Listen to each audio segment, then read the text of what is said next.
नमस्कार। आकाशवाणी जयपुर अजमेर से प्रस्तुत है प्रादेशिक समाचार।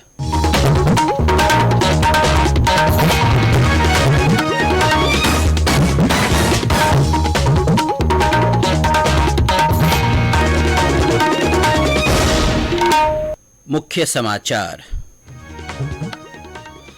प्रधानमंत्री नरेंद्र मोदी ने G20 देशों के विदेश मंत्रियों की बैठक को संबोधित किया।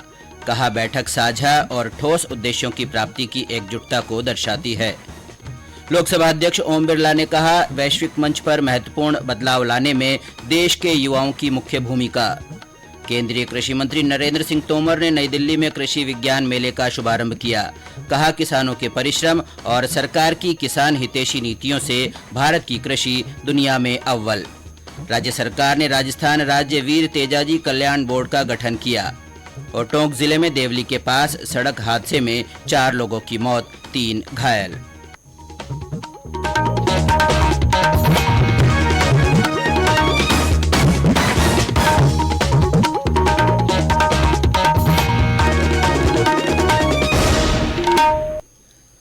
समाचारों के साथ मैं अब्दुल हनीफ और अब समाचार विस्तार से।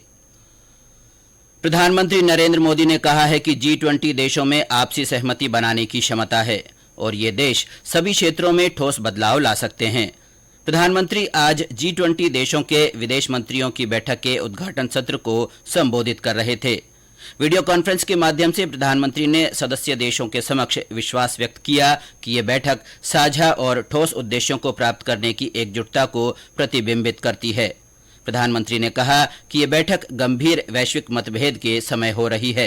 उन्होंने कहा कि विश्व विकास संबंधी चुनौतियों, आर्थिक लचीलेपन, वित्तीय स्थिरता, अंतर्राष्ट्रीय अपराध, भ्रष्टाचार, आतंकवाद, खाद्य तथा ऊर्जा सुरक्षा को सुगम बनाने के लिए G20 देशों से आशा करता है। प्रधानमंत्री ने कहा कि विश्व युद्ध के बाद वैश्विक शासन भविष्य के युद्धों को रोकने और साझा हितों के मुद्दों पर अंतर्राष्ट्रीय सहमति बनाने में असफल रहा है। उन्होंने कहा कि इस असफलता का दुखद परिणाम सबसे अधिक विकासशील देशों को भुगतना पड़ रहा है। उन्होंने कहा कि विकासशील देश ही अमीर देशों के कारण होने वाली ग्लोबल वार्मिंग से सबसे अधिक पीड़ित हैं। उन्होंने कहा कि G20 की भारत की अध्यक्षता ने ग्लोबल साउथ की आवाज उठाने का प्रयास किया है। भारत की G20 की अध्यक्षता का विषय है एक धरती, एक परिवार, एक भविष्य। लोकसभा अध्यक्ष ओम बिरला ने कहा है कि प्रत्येक क्षेत्र में महिलाओं की बढ़ती भागीदारी नए भारत का परिचायक है। उन्होंने कहा कि देश में महत्वपूर्ण बदलाव लाने की जिम्मेदारी युवाओं की है। श्री बिरला आज संसद के केंद्रीय कक्ष में राष्ट्रीय युवा संसद उत्सव NYPF 2023 के भागीदारों को संबोधित कर रहे थे। सम आर्थिक बदलाव में युवाओं की भूमिका को लेकर श्री बिरला ने कहा कि देश और वैश्विक मंच पर महत्वपूर्ण बदलाव लाने में देश के युवा मुख्य भूमिका निभा रहे हैं। हम युवा संसद अलग अलग नौजवानों में करते हैं तो इस विचार से करते हैं कि वो भारत की लोकतंत्र की प्रक्रिया में सक्रिय भागीदारी बने, वो संविधान को जाने। और ये परिवर्तन हम उन नौजवानों के आंखों में देख रहे हैं। उनके आत्मविश्वास, उनकी बौद्धिक क्षमता, उनकी नए इनोवेशन की क्षमता, उनके नए बदलाव के चिंतन में हम देख रहे हैं। और ये चिंतन आता है चर्चा संवाद से। जब दूर दराज का गांव का व्यक्ति अपने विचारों को व्यक्त करता है तो उसके मन में भाव रहता है कि मेरा गांव, मेरा देश कैसा होना चाहिए। वो सामाजिक बदलाव लाने के लिए उसकी मन की मंशा उस चर्चा संवाद में झलकती है। इस अवसर पर युवा कार्य और खेल मंत्री अनुराग सिंह ठाकुर ने कहा कि देश की महिलाएं हर क्षेत्र में नई ऊंचाइयां छू रही है। उन्होंने कहा कि मध्य प्रदेश में आयोजित खेलो इंडिया युवा खेल के 25 राष्ट्रीय रिकॉर्ड में से 19 रिकॉर्ड महिलाओं ने बनाए हैं। उन्होंने कहा कि कई क्षेत्रों में देश ने कई रिकॉर्ड बनाए हैं। युवाओं को, MSME को और पैसा मिले, 2 लाख रुपए बैंकों के माध्यम से मिलेगा। अब ये सब उस दिशा में है कि भारत को आत्मनिर्भर भारत का 5वें नंबर की इकॉनमी से सीधा 3रे नंबर की इकॉनमी की ओर लेकर जाने का काम करेंगे। और इस बार के बजट में वो उम्मीद, वो होप दिखती है कि हमारा भारत अब रुकने वाला नहीं है। ये कोविड-19 से पहले भी पहले नंबर की अर्थव्यवस्था तेजी से बढ़ने वाली थी और आने वाले कई वर्षों तक रहेगी। इस बात को भी सुनिश्चित करने का हम काम करेंगे। विभिन्न राज्यों और केंद्र शासित प्रदेशों के 85 भागीदारों ने राष्ट्रीय युवा संसद उत्सव में भाग लिया। राष्ट्रीय युवा संसद उत्सव 18 से 25 आयु वर्ग के युवाओं की आवाज सुनने के उद्देश्य से आयोजित किया गया है। केंद्रीय कृषि और किसान कल्याण मंत्री नरेंद्र सिंह तोमर ने कहा है कि किसानों के परिश्रम, वैज्ञानिकों की कुशलता और सरकार की किसान हितैषी नीतियों के कारण भारत की कृषि दुनिया में अव्वल है। देश में खाद्यान्न तथा बागवानी और संबद्ध क्षेत्रों में भरपूर उत्पादन हो रहा है और भारत हर क्षेत्र में अग्रणी स्थिति में बना हुआ है। श्री तोमर ने आज नई दिल्ली में पूसा कृषि विज्ञान मेले का शुभारंभ किया। केंद्रीय मंत्री ने कहा कि छोटे किसानों के हित में अंतर्राष्ट्रीय मोटा अनाज वर्ष प्रधानमंत्री के चिंतन का परिणाम है। श्री मोदी इस महीने की 18 तारीख को नई दिल्ली में एक समारोह में अंतर्राष्ट्रीय मोटा अनाज वर्ष की विधिवत शुरुआत करेंगे। इसमें दुनिया भर के वैज्ञानिक, अन्य प्रतिनिधि और कई देशों के मंत्री शामिल होंगे। भारतीय कृषि अनुसंधान संस्थान की ओर से आयोजित 3 दिन के मेले में बड़ी संख्या में किसान, वैज्ञानिक और स्टार्टअप के उद्यमी शामिल हो रहे हैं। ये समाचार आकाशवाणी जयपुर अजमेर से प्रसारित किए जा रहे हैं। समाचारों में आपका एक बार फिर से स्वागत है। उच्चतम न्यायालय ने आज फैसला सुनाया है कि मुख्य निर्वाचन आयुक्त और निर्वाचन आयुक्तों की नियुक्ति प्रधानमंत्री, लोकसभा में विपक्ष के नेता और मुख्य न्यायाधीश की एक समिति की सलाह पर राष्ट्रपति द्वारा की जाएगी। न्यायमूर्ति के.एम. जोसेफ की अध्यक्षता वाली 5 न्यायाधीशों की संविधान पीठ ने कहा कि इस संबंध में संसद द्वारा कानून नहीं बनाने तक यह पैनल लागू रहेगा। यह पीठ निर्वाचन आयोग के सदस्यों की नियुक्ति प्रक्रिया में सुधार की मांग वाली याचिकाओं पर सुनवाई कर रही थी। शीर्ष अदालत ने जोर दिया कि निर्वाचन आयोग को कार्यपालिका की अधीनता से अलग रहना होगा। सर्वोच्च न्यायालय ने कहा कि निर्वाचन आयोग निष्पक्ष और वैध रूप से काम करने और संविधान के प्रावधानों का पालन करने के लिए बाध्य है। राज्यपाल कलराज मिश्र ने कहा है कि मीडिया पत्रकारिता के स्वस्थ मूल्यों का निर्वहन करते हुए जनहितकारी पत्रकारिता की मिसाल पेश करें। राज्यपाल आज जयपुर में हरिदेव जोशी पत्रकारिता और जनसंचार विश्वविद्यालय के पहले दीक्षांत समारोह को संबोधित कर रहे थे।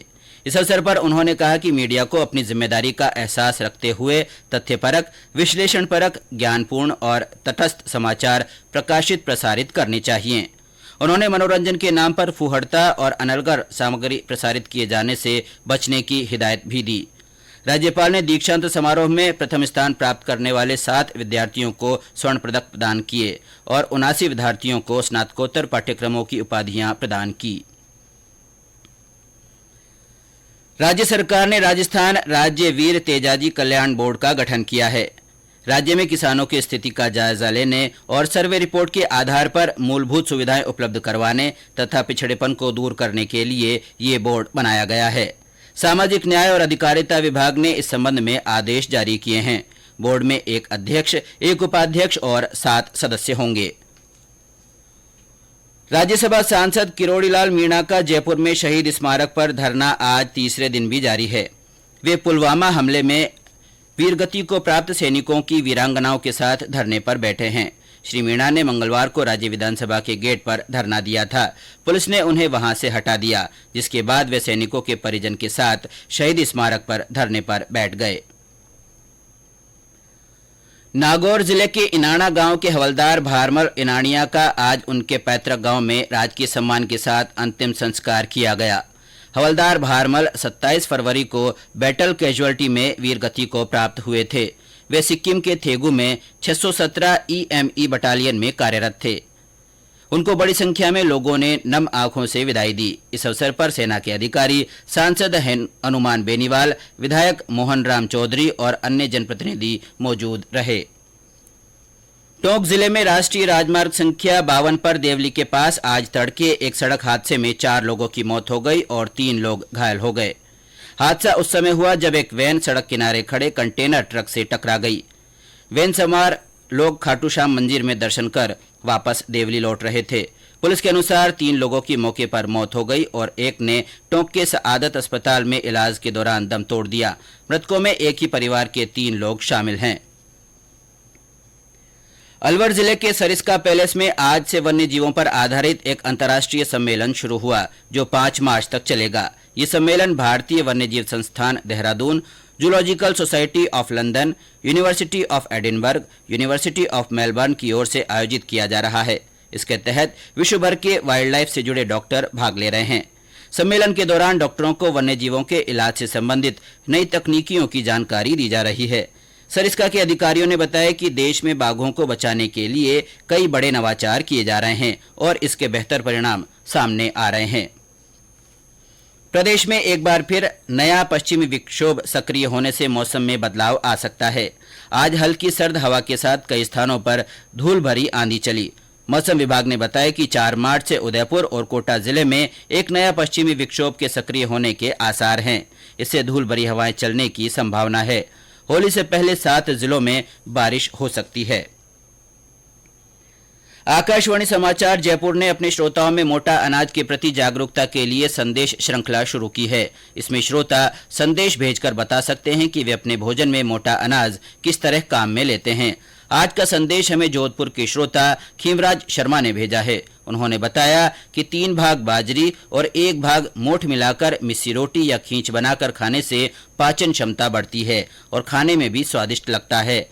हमारे अन्य श्रोता भी मोटा अनाज के बारे में अपने संदेश लिखकर या रिकॉर्ड कर व्हाट्सएप नंबर 9414052368 पर भेज सकते हैं। और अब अंत में मुख्य समाचार एक बार फिर।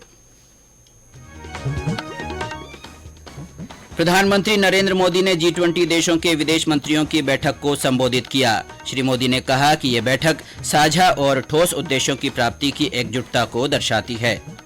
लोकसभा अध्यक्ष ओम बिरला ने कहा है कि वैश्विक मंच पर महत्वपूर्ण बदलाव लाने में देश के युवाओं की मुख्य भूमिका है। केंद्रीय कृषि मंत्री नरेंद्र सिंह तोमर ने नई दिल्ली में कृषि विज्ञान मेले का शुभारंभ किया। श्री तोमर ने कहा कि किसानों के परिश्रम और सरकार की किसान हितैषी नीतियों से भारत की कृषि दुनिया में अव्वल है। राज्य सरकार ने राजस्थान राज्य वीर तेजाजी कल्याण बोर्ड का गठन किया है। और टोंक जिले में देवली के पास सड़क हादसे में 4 लोगों की मौत हो गई और 3 लोग घायल हो गए। इसके साथ ही प्रादेशिक समाचार बुलेटिन समाप्त हुआ। नमस्कार।